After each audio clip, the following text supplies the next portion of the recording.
तो आज हमारे साथ हैं रंजीत जी, ये ओनर हैं ब्रांड बाज़ार के।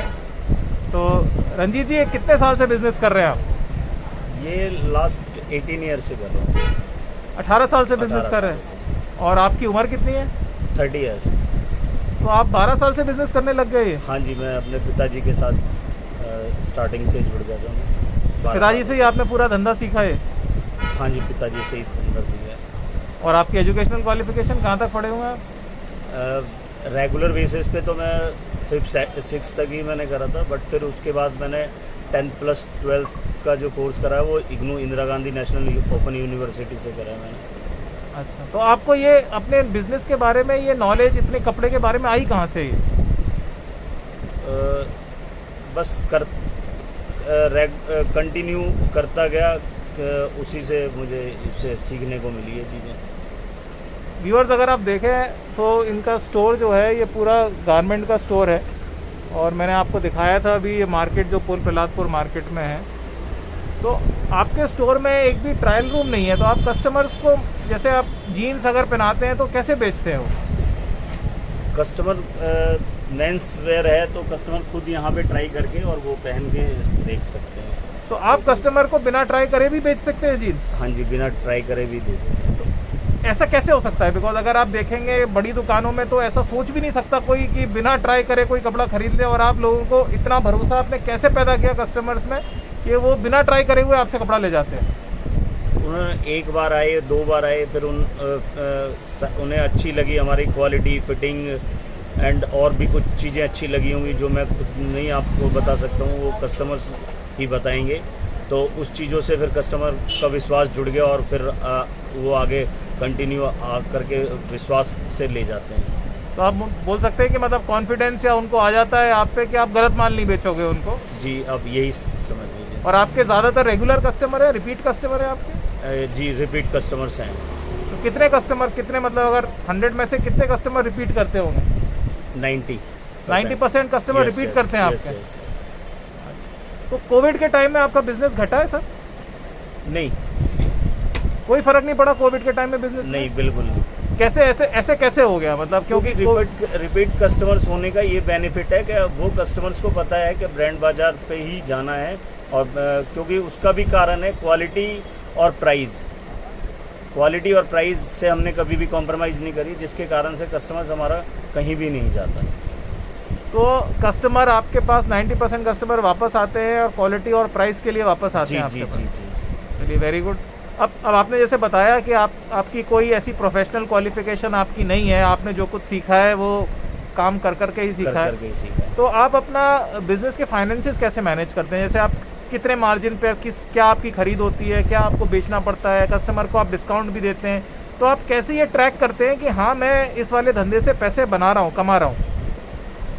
बस अगर मैंने कोई सपोज़ कीजिए इन्वेस्टमेंट करी है, मैंने उससे कोई भी सपोज़ करो, एक एग्जांपल 1 लाख रुपए मैंने इन्वेस्ट करा है, मुझे अगर 30,000 मेरे एक्सपेंसेस हैं तो उसमें 10,000 और एडिशनल मेरे पे आ गया, तो मैं ये सोचता हूँ कि ये मेरी 10,000 रुपीज़ जो है बेनिफिट है। बस ये चीज़ें। लेकिन आप मार्जिन कैसे अपना कैलकुलेट करते हैं? जैसे आप कोई एक शर्ट लेते हैं जाके, अगर आपने 1 लाख रुपए की शर्ट खरीदी किसी से और आपको फिर वो कस्टमर्स को एक ऊपर मार्जिन लेके बेचनी है जिससे आपका प्रॉफिट बनता है, आपके खर्चे निकलते हैं, तो आप वो कैसे कर लेते हैं? वो कैसे मैनेज करते हैं ये मार्जिन? बहुत सिंपल है, वो कैलकुलेट करना बहुत ही सिंपल है, कोई बड़ी चीज़ नहीं है। अभी हमने लाइव देखा रंजीत जी, आपने एक जीन्स कस्टमर की रिक्वायरमेंट के हिसाब से उनको बहुत अच्छे से आपने सर्विस करी, और ये एक लेसन है जितने भी ऑर्गेनाइज ट्रेड वाले हैं उनको, कि इतनी जल्दी ट्रांजैक्शन ख़त्म करना। हमारे स्टोर में तो कम से कम, ऑर्गेनाइज स्टोर में तो 1 घंटे का ट्रांजैक्शन होता है, जो आपने कुछ मिनटों में कर दिया, तो ये आपकी एक्सपर्टीज़ है। तो हम बात कर रहे थे कि आप जिस तरीके से कितने फोकस्ड हैं अपने प्रोडक्ट पे, अपने कस्टमर पे, अपने कस्टमर की नीड पे, क्वालिटी पे। तो ये जनरली चीज़ें लोगों को अक्सर सिर्फ लोग एसोसिएट करते हैं कि जो बड़ी दुकानें होती हैं ना, सिर्फ वहीं पे ही होता है ये काम। तो मैं जो आपसे पूछना चाह रहा था कि आप में ये चीज़ कहाँ से आई कि मुझे इन चीज़ों पे ध्यान देना पड़ेगा, प्रोडक्ट पे, कस्टमर पे, सर्विस पे, क्वालिटी पे, तब जाके कस्टमर मुझसे बंधेगा? ये कहाँ से आपको एक्सपीरियंस मिला या करने की आपको प्रेरणा मिली?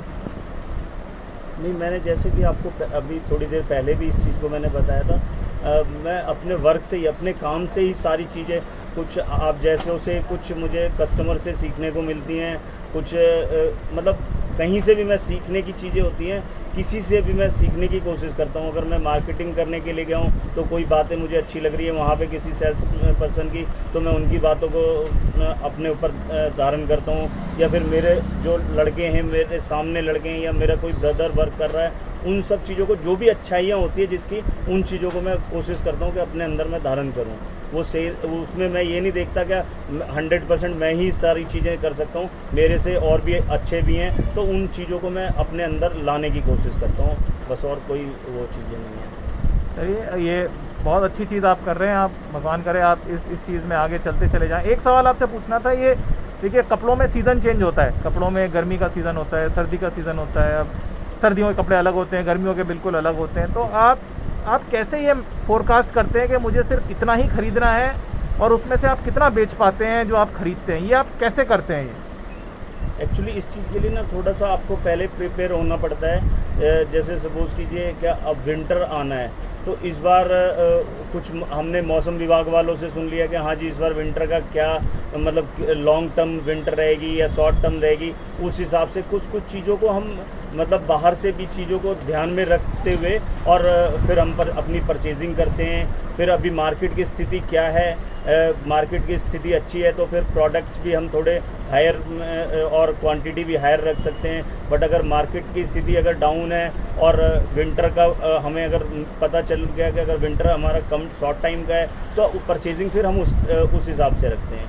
और कोशिश मेरी ये रहती है क्या मैं थोड़ा ही प्रोडक्ट्स लेके आऊँ, बट सिलेक्टेड चीज़ें लेके आऊँ जिससे कि कस्टमर हमारा मतलब उन चीज़ों को पिक कर ले, छोड़े ना, तो उससे क्या हमारा स्टॉक ज़्यादा ओवर होता नहीं है, और जिससे कि हमें नेक्स्ट टाइम उसको स्टॉक हमारा मतलब डंप होने की चांसेस बहुत कम होते हैं। थैंक यू वेरी मच, आपने बताया हमको। आपसे जानना चाहूँगा कि आपके ड्रीम्स क्या हैं, आपके एस्पिरेशन क्या हैं, क्या करना चाहते हैं आप? क्योंकि आपने बताया आपकी उम्र सिर्फ अभी 30 साल ही है, तो अभी आपके सामने पूरा जीवन पड़ा है। आप क्या करना चाहते हैं अगले 5-7 साल में? अपने आप को कहाँ देखते हैं आप? बस मैं ड्रीम की तो बात ये है कि बस मैं कोशिश चाहता हूँ यही कि जैसे मैं अभी मेहनत कर रहा हूँ, और जब तक ये जीवन है जब तक मैं कोशिश करूँगा कि मेहनत करता रहूँ। और ड्रीम्स की बात ये है, ड्रीम्स तो हर किसी की कुछ ना कुछ चीज़ें होती है। मैं भी चाहता हूँ कि मेरी भी चैन सिस्टम्स हों और कई सारे आउटलेट्स हों, और कई सारे आउटलेट्स मैं ओपन करना चाहता हूँ। और आपको बिज़नेस में, आज के डेट में जो बिज़नेस है, आप खुद जानते हैं कि कितना रिस्की बिज़नेस है। मतलब बहुत सारे बिज़नेस, बड़े बिज़नेस शुरू होते हैं, फेल हो जाते हैं। आपको अपने बिज़नेस में कोई ऐसा खतरा लगता है? नहीं, मैं ज़मीनी स्तर से जुड़ा हुआ आदमी हूँ, तो मैं जिस चीज़ को अभी करके चल रहा हूँ तो वो मैं अपने हाथ मतलब खुद उसको चला रहा हूँ, तो मुझे ऐसा कुछ भी खतरा महसूस नहीं हो रहा। क्योंकि लास्ट 17-18 ईयर से इस चीज़ को मैं कर रहा हूँ, तो मुझे ऐसा कुछ भी नहीं लग रहा कि मेरे हाथों से बाहर की चीज़ें हैं या मैं अपने मार्केट से कुछ भी हट के चीज़ें कर रहा हूँ, तो जिससे कि मुझे कोई भी अपने बिज़नेस पे खतरा महसूस नहीं हो रहा। और आपको क्या खुशी देता है रंजीत जी? अगर आपसे मैं पूछूं, एक पर्सनल लेवल पे सवाल पूछूं कि आपको किस चीज़ से आप खुश होते हैं? पर्सनल लेवल पे बस यही क्या, मैं जो भी वर्क मुझे मिले मैं उसको अच्छी तरीके से निभा लूँ, तो वही मेरे लिए सबसे ज़्यादा खुशी की बात होती है।